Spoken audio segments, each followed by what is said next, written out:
నిత్యం కాచువాడా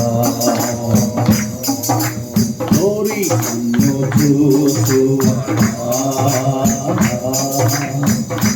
నిత్యం కాచువాడా పరిశోధించి తెలుసుకున్నావు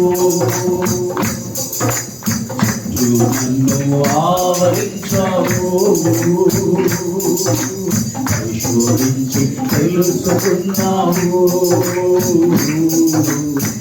నన్ను ఆవరించావు నే కూర్చుండుట ఆదుగా తిరిగి ఉన్నావు ఆదుగా తిరిగి ఉన్నావు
మనుషుల్ని మేము గౌరవిస్తాం, కానీ మనుషుల్ని దేవునిలాగా కనపరిచే స్వభావం మాలో లేకుండా చేయండి.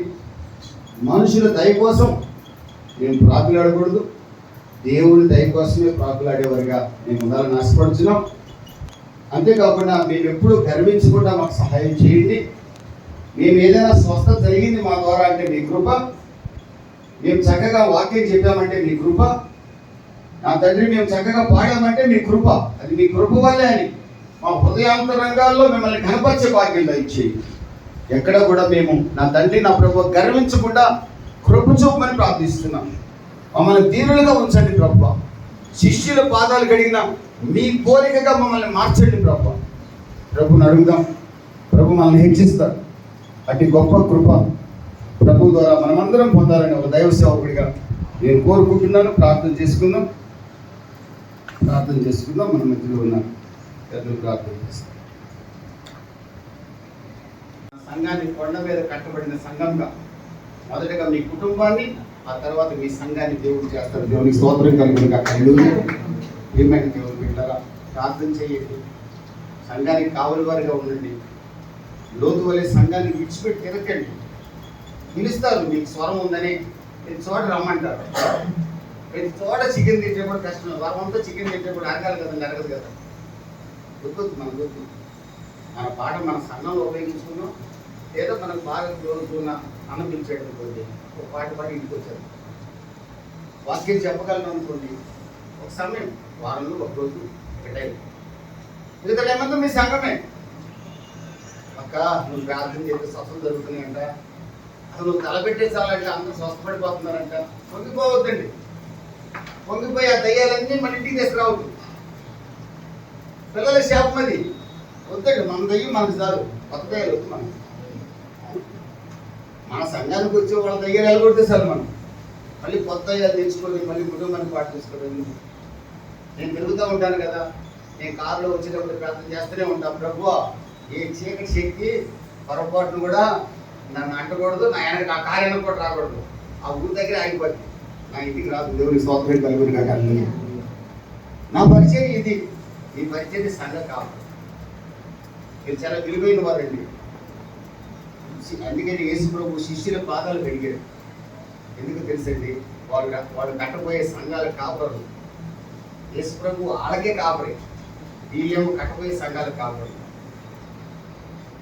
మీ పాదాలు కట్టడానికి కూడా అర్హుడిని కాదు. ఎందుకంటే ఇవారు వరది, మీరు చాలా విలువైన వారు.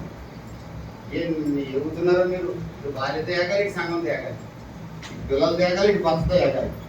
ఎన్ని కష్టాలు. కానీ మీరు ధర్మీయండి, నమ్మకమైన సేవ చేయండి. అందరం మనం ఎవరో ఒకళ్ళు వెనకాల ముందు అందరం అక్కడికి వెళ్ళే వాళ్ళమే కాదా. అప్పుడు సమాధుల తోటి వేరే ఉంటుంది, కడలపేటలో ఉంటుంది, మన సాహిబ్ నగర్లో ఉంటుంది. ఎక్కడున్నా ఫైనల్గా చేరాల్సిందే అక్కడికి. మీరు ఆ రోజు మీరు నన్ను చూడాలి, నేను మిమ్మల్ని చూడాలి. దేవుని స్తోత్రం కలుగునుగా. మనలో ఎవరూ మిస్ కాకూడదండి. ఇప్పుడు ప్రభు వస్తే ఈ స్లాబ్ మనకు అడ్డం కాదు. ఈ స్లాబ్ పొరపాటున మనకు అడ్డం కాదు. ఎవరైనా ఉండాలనుకుంటే ఈ ల్యాప్టాప్, ఈ ట్యాబ్ తీసుకోవచ్చు. నేను పోయినసారి జగద్గిరి గుడిలో మాట్లాడిన కెమెరా కూడా తీసుకుపోయాను. ఎవరైనా ఇక్కడ ఉండాలనుకుంటే నా కెమెరా కూడా ఫ్రీ, నా కారు కూడా ఫ్రీ అనేసి. మీ ఎవరు ఉండాలనుకోలేదు అన్నారు. దేవుని స్తోత్రం కలుగునుగా. ఇప్పుడు కూడా మీరు ఎవరు ఉండకూడదు. ఇప్పుడు ప్రభు వచ్చి అందరూ ప్రభు దగ్గరికి వెళ్ళిపోవాలి. స్లాబ్ మనకు అడ్డం కాదు. అలాంటి నమ్మకమైన పరిచర్యలు మీరు చెయ్యండి. తప్పనిసరిగా మీ సంఘాన్ని నమ్మకమైన సంఘంగా చేయండి. మిమ్మల్ని దేవుడు పోషిస్తాడండి. పిలిచిన వాడు ఆయన పోషిస్తాడు. నేను పర్సనల్గా ఎవరికి ఫోన్ చేయలేకపోయినా అయ్యగారికి చెప్పాను, సోమేశ్వరయ్య గారికి, అయ్యా మీరే చెప్పండి, నాకు కొంచెం హెల్ప్ కాలేదని చెప్పాను. అది కాక చెప్పకపోయినా మీరు అందరూ ఇంట్రెస్ట్గా వచ్చినందుకు మీకు వందనాలు తెలియజేసి, మన ముఖ్యంగా మన మధ్య దైవజనులు పాల్ మ్యాథ్యూ గారు ఉన్నారు.